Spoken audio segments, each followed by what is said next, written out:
अस्सलामुअलैकुम बिस्मिल्लाहिर्रहमानिर्रहीम। मेरा नाम अली है। जैसे आप जानते हैं कि मैं आपको आज फॉरेक्स के बारे में कुछ गाइडेंस प्रोवाइड करूंगा।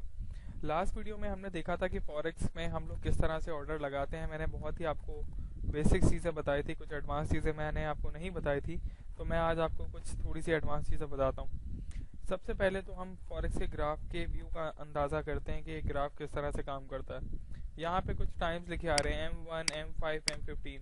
M1 का मतलब होता है 1 मिनट पुराना ग्राफ, M5 का मतलब होता है 5 मिनट्स, M15 का मतलब होता है 15 मिनट्स, और इस तरह से ही हम आगे बढ़ते रहते हैं। 30 मिनट, 1 घंटा, 4 आवर्स, Day 1, वीक 1 और MN। ये हमारे टाइम फ्रेम्स कहलाते हैं फॉरेक्स के ऊपर। फॉरेक्स के ग्राफ के 3 पैटर्न्स होते हैं। सबसे पहला पैटर्न जो है वो ये कहलाता है आपका लाइन बार, जो हम लोगों ने बार चार्ट अभी यूज़ करें, ठीक है।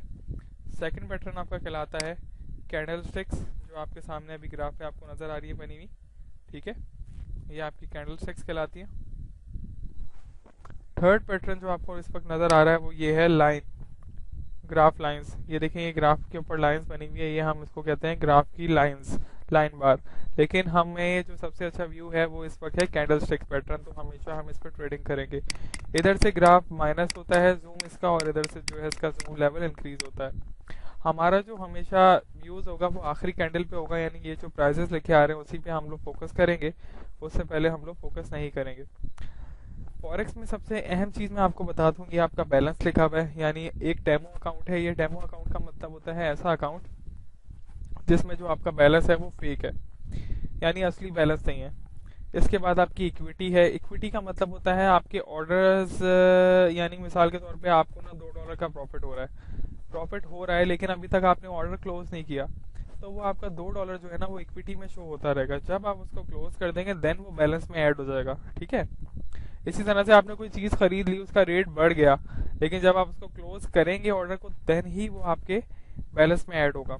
इसके बाद थर्ड चीज़ जो है वो यहाँ पर आप देखें फ्री मार्जिन है। फ्री मार्जिन का मतलब होता है ऑर्डर लगाने की लिमिट, कि आप कितने फॉरेक्स पे ऑर्डर लगा सकते हैं। तो मेरा जो बैलेंस है मैं उतने ही ऑर्डर्स लगा सकता हूँ। ये सेटिंग्स होती हैं लेवरेज की, जो हम अकाउंट बनाते हैं वो करते हैं। इसके बाद कॉर्नर पे आपका जो है वो प्रॉफिट का ऑप्शन है।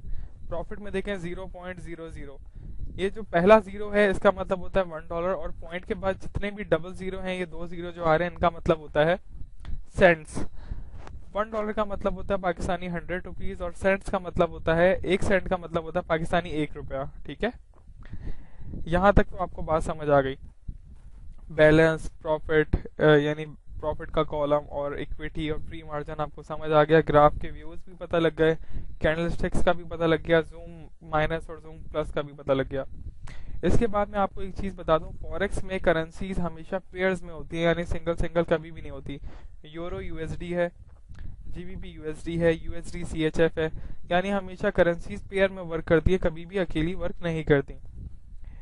हम करते क्या है फॉरेक्स में, मैं आपको थोड़ा सा बता देता हूँ। हम लोग फॉरेक्स में कर ये रहे होते हैं कि हम एक करेंसी को लो रेट पे मिसाल के तौर पे आपके सामने दो करेंसीज हैं, यूरो वर्सेस यूएसडी, तो इन दोनों का आपस में मुकाबला चल रहा होता है फॉरेक्स में, यानी यूरो का मुकाबला है यूएसडी का।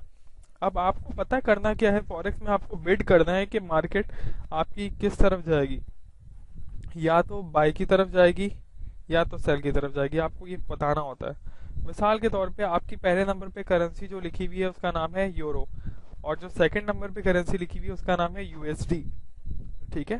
पहले नंबर पे जो करेंसी है यूरो, और सेकंड नंबर पे जो लिखी हुई है यूएसडी। अब आपको करना क्या होता है, आपको बताना होता है कि कौन सी करेंसी अच्छा काम करेगी और कौन सी करेंसी जो है वो कहाँ जाएगी। मिसाल के तौर पे आपको लग रहा है कि यूरो के रेट बढ़ जाएंगे बानिस्बत यूएसडी के, क्योंकि पेयर के अंदर यूएसडी है ना, तो हमारा मुकाबला यूएसडी से चल रहा है। यानी आपने ये बोलना है कि भाई यूरो के बदले जो यूएसडी के बदले जो है वो यूरो बढ़ जाएगा, तो आप हमेशा बाय का ऑर्डर लगाएंगे। यानी अगर आप पहली करेंसी को ये कहते हैं कि भाई पहली करेंसी बढ़ जाएगी, तो आप हमेशा बाय का ऑर्डर लगाएंगे, ठीक है। और अगर आप ये कहते हैं कि भाई यूरो गिरेगा और यूएसडी बढ़ जाएगा, देन आप सेल का ऑर्डर लगाएंगे। ये फॉरेक्स का रूल है, यानी बाय का मतलब है कि जो पहली करेंसी है वो बढ़ेगी, और सेल का मतलब है कि जो पहली करेंसी है वो गिर जाएगी। इसीलिए आप हमेशा जब बाय का ऑर्डर लगाते हैं फॉरेक्स में, तो आपको मार्केट इंक्रीज होने पे प्रॉफिट होता है, ठीक है। यानी आपने बाय का एक ऑर्डर लगाया तो आपको मार्केट जब इंक्रीज होगी तब प्रॉफिट मिलेगा। और अगर आप सेल का ऑर्डर लगा दें तो इसका मतलब आपने ये बोला कि यूरो के रेट गिरेंगे, और जब यूरो के रेट गिर रहे होंगे देन आपको प्रॉफिट होगा। यानी कहने का मतलब है आपको दोनों सूरतों में प्रॉफिट होगा, बस आपको बताना ये है फॉरेक्स में। यानी बोली ये लगानी है, बिड ये करना है कि कौन सी करेंसी कहाँ जाएगी, या ये ऊपर जाएगी या ये नीचे जाएगी। आपने ये बोला कि भाई अप साइड जाएगी तो आपको अप साइड पे प्रॉफिट होगा, आपने ये बोला नहीं यार ये डाउन साइड पे जाएगी तो आपको डाउन साइड पे प्रॉफिट होगा।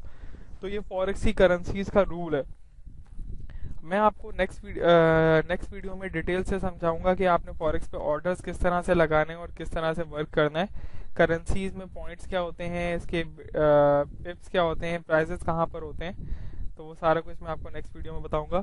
थैंक्स फॉर वॉचिंग, अल्लाह हाफिज़। और अगर आपको कोई भी मज़ीद इन्फॉर्मेशन चाहे तो आप मेरे स्काइप पर कांटेक्ट कर सकते हैं, या फॉरेक्स एडवांस सीखना हो तो आप मेरी वेबसाइट पे आ सकते हैं। थैंक्स फॉर वॉचिंग, अल्लाह हाफिज़।